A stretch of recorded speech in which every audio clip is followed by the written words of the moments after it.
നമ്മളിന്ന് വന്നിട്ടുള്ളത് 2010 model 11 റൈസറില്ല rides VDI ആണ് നമ്മൾ സെയിലിന് വന്നിട്ടുള്ളത്.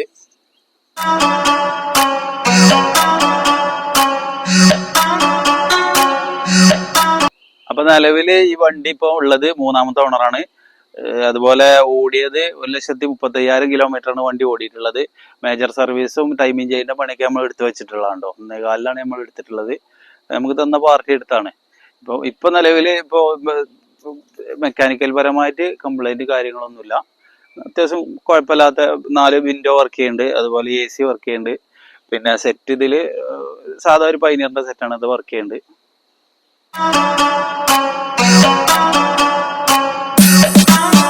അപ്പൊ വണ്ടിന്റെ ടയർ ഭാഗം പറയുകയാണെങ്കിൽ 4 ടയറും ഒരു 90% ടയർ ഉണ്ട് കേട്ടോ. സ്റ്റെപ്പിന് അത്യാവശ്യം കുഴപ്പമില്ലാത്ത സ്റ്റെപ്പിന് തന്നെയാണ്. പിന്നെ റീപ്ലേസ് കാര്യങ്ങളൊന്നും വലിയ അപാകതകളും കാര്യങ്ങളൊന്നും ഇല്ല.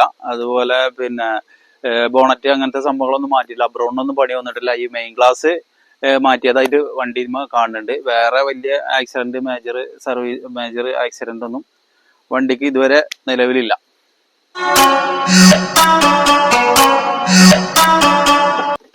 ഇപ്പൊ ഇന്റീരിയറും കൂടി നോക്കാം നമുക്ക്. ഇന്റീരിയല് വലിയ കുഴപ്പമില്ലാത്ത ഇന്റീരിയർ തന്നെയാണ്. VDI വരുന്നത് 4 പവർ വിൻഡോ വരുന്നുണ്ട്. അതേമാതിരി സെൻട്രൽ ലോക്ക് വരുന്നുണ്ട്. പിന്നെ സെറ്റ് സാധാ സെറ്റാണ് ഇതിൽ വരുന്നത്. വലിയ കുഴപ്പമില്ലാത്ത സീറ്റ് കവർ കാര്യങ്ങളൊക്കെയാണ്. മാറ്റ് പുതിയത് നമ്മൾ ഇതിൽ ചെയ്തിട്ടുണ്ട്, ഫ്ലോർ മാറ്റ്. ബാക്കിലെ സീറ്റ് കവർ ഇതുപോലെ പറയുകയാണെങ്കിൽ ബാക്കിലെ സീറ്റ് കവർ അത്യാവശ്യം കുഴപ്പമില്ലാത്ത സീറ്റ് തന്നെയാണ് വരുന്നത്. അതുപോലെ ഡോർ പേഡ് ഒക്കെ അത്യാവശ്യം കുഴപ്പമില്ലാത്ത വൃത്തിയുണ്ട്.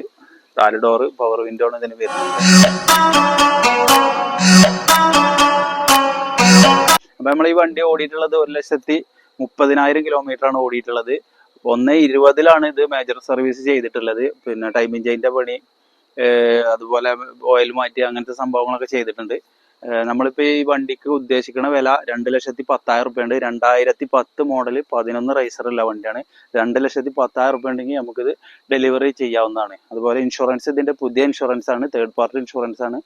ഇപ്പൊ നമ്മൾ ഒരു 2-3 ദിവസമായിട്ടുള്ള ഇത് ഇൻഷുറൻസ് എടുത്തിട്ടുള്ളത്.